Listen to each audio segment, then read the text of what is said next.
Well, good evening, ladies and gentlemen. As the world knows, the Syrian people have suffered terribly under the prolonged brutality of the Assad regime. On April 7th, the regime decided to again defy the norms of civilized people, showing callous disregard for international law by using chemical weapons to murder women, children, and other innocents. We and our allies find these atrocities inexcusable. As our Commander-in-Chief, the President has the authority under Article 2 of the Constitution to use military force overseas to defend important United States national interests. The United States has vital national interests in averting a worsening catastrophe in Syria and specifically deterring the use and proliferation of chemical weapons. Last year, in response to a chemical weapons attack against civilians and to signal the regime to cease chemical weapons use, we targeted the military base from which the weapons were delivered. Earlier today, President Trump directed the U.S. military to conduct operations in consonance with our allies to destroy the Syrian regime's chemical weapons research, development, and production capability.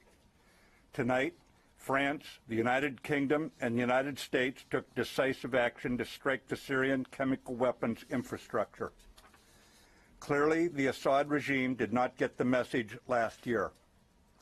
This time, our allies and we have struck harder. Together, we have sent a clear message to Assad and his murderous lieutenants that they should not perpetrate another chemical weapons attack for which they will be held accountable.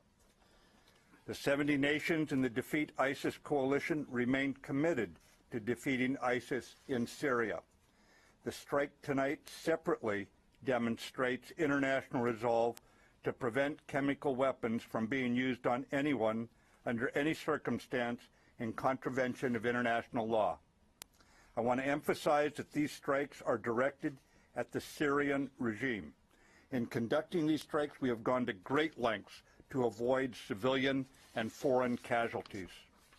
But it is a time for all civilized nations to urgently unite in ending the Syrian civil war by supporting the United Nations-backed Geneva peace process. In accordance with the Chemical Weapons Convention prohibiting the use of such weapons, we urge responsible nations to condemn the Assad regime and to join us in our firm resolve to prevent chemical weapons from being used again. General Danford will provide a military update. Hey, good evening. I'm joined by our French attaché, Brigadier General Montague, and our British attaché, Air Vice Marshal Gavin Parker. Secretary Mattis has just outlined the policy and legal framework for tonight's strike in Syria. I'll address the strike from the military dimension. At 9 p.m. Eastern Standard Time, French, British, and U.S. forces struck targets in Syria in support of President Trump's objective to deter the future use of chemical weapons. Our forces were integrated throughout the planning and execution of the operation.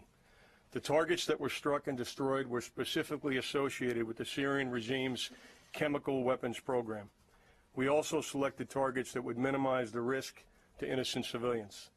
The first target was a scientific research center located in the greater Damascus area. This military facility was a Syrian center for the research, development, production, and testing of chemical and biological warfare technology. The second target was a chemical weapons storage facility west of Homs. We assessed that this was the primary location of Syrian sarin and precursor production equipment. The third target, which was in the vicinity of the second target, contained both a chemical weapons equipment storage facility and an important command post. U.S., British, and French naval and air forces were involved in the operation, and for reasons of operational security, I won't be more specific this evening. Before we take questions, I'd like to address how this evening's strike were qualitatively and quantitatively different than 2017. Last year, we conducted a unilateral strike on a single site. The focus was on the aircraft associated with the Syrian chemical weapons attack in April of 2017. This evening, we conducted strikes with two allies on multiple sites that will result in a long-term degradation of Syria's capability to research, develop, and employ chemical, and biological weapons. Important infrastructure was destroyed, which will result in a setback for the Syrian regime. They will lose years of research and development data, specialized equipment, and expensive chemical weapons precursors. The strike was not only a strong message to the regime that their actions were inexcusable, but it also inflicted maximum damage without unnecessary risk to innocent civilians.